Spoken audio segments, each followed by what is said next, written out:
안녕하세요, 여러분. 오늘은 다이어리 작성법에 대한 이야기를 가지고 왔습니다.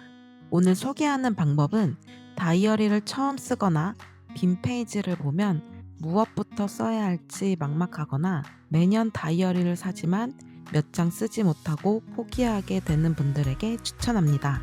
사실 1번부터 3번까지 모두 저에게 해당하는 이야기예요. 특히 2번, 다이어리를 펼쳐놓고 빈 페이지를 보면 어디에 무엇을 적어야 할지 몰라 한참 고민했던 적이 많았습니다. 자세한 설명은 뒤에서 하기로 하고 제가 어떤 방식으로 다이어리를 채우고 있는지 보여드리겠습니다. 그럼 먼저 첫 번째로 한 달 단위로 다이어리를 어떻게 쓰는지부터 이야기해 볼게요.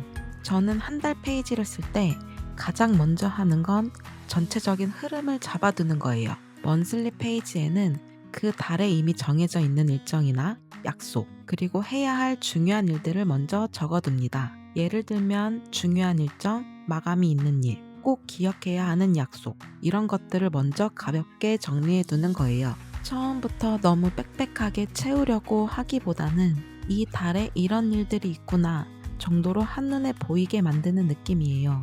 그리고 여기에 추가로 이번 달에 하고 싶은 계획이나 목표도 간단하게 적어두기도 합니다. 완벽하게 실행 계획을 세운다기보다는 큰 흐름을 잡아두는 용도로 생각하시면 조금 더 편한 것 같아요. 이렇게 해두면 한 달 전체가 흐릿하지 않고 어느 정도 방향이 잡힌 상태로 시작할 수 있더라고요. 그 다음은 주간 페이지입니다. 저는 주간을 단순히 또 하나의 기록 공간이라기보다는 한 달 계획을 조금 더 현실적으로 나누는 단계라고 생각해요. 월간에 적어둔 일정이나 계획들을 보고 그걸 이번 주에 할 일로 조금씩 나눠서 적는 거예요. 이때는 투두 리스트처럼 실제로 해야 하는 행동 중심으로 정리하는 편입니다. 이번 주에 끝내야 하는 일, 하루 단위로 나눠서 해야 할 일, 시간까지 필요한 일정, 이렇게 조금 더 구체적으로 내려오면 막연했던 계획이 실제로 실행 가능한 형태로 바뀌게 되더라고요. 그리고 저는 여기에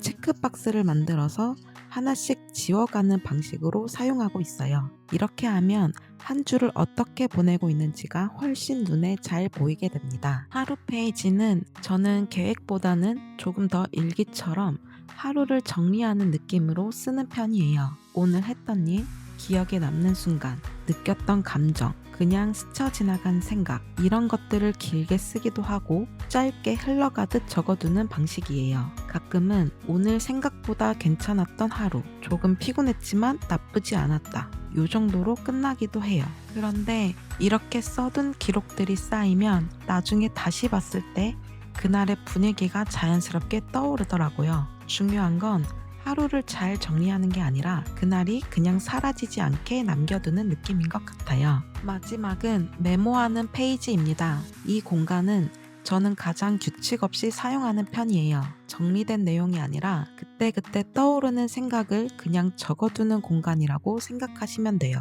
검색하다가 알게 된 정보, 책이나 영상에서 기억하고 싶은 문장, 갑자기 떠오른 아이디어, 굳이 정리되지 않았지만 남기고 싶은 생각, 이런 것들을 편하게 적어두는 거예요. 이 공간은 나중에 다시 보려고 쓰기도 하지만 사실은 생각을 놓아두는 곳에 더 가까운 것 같아요. 정리되지 않아도 괜찮고 나중에 활용되지 않아도 괜찮습니다. 그냥 적어둔다는 것 자체가 의미인 것 같아요.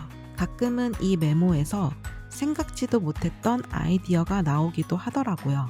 이렇게 한 달, 주간, 하루 메모로 나눠서 쓰다 보면 다이어리는 뭔가 잘 써야 하는 것이 아니라 자연스럽게 흘러가는 기록처럼 느껴지게 되는 것 같아요. 그리고 가장 중요한 건 처음부터 완벽하게 쓰려고 하지 않아도 된다는 점인 것 같아요. 오늘 이야기한 방법도 전부 다 따라하실 필요는 없고 그 중에서 이건 괜찮다 싶은 것 하나만 골라도 충분합니다. 그렇게 조금씩 쌓이다 보면 빈 페이지가 부담이 아니라 하루를 담아두는 공간으로 바뀌는 순간이 오지 않을까 싶어요.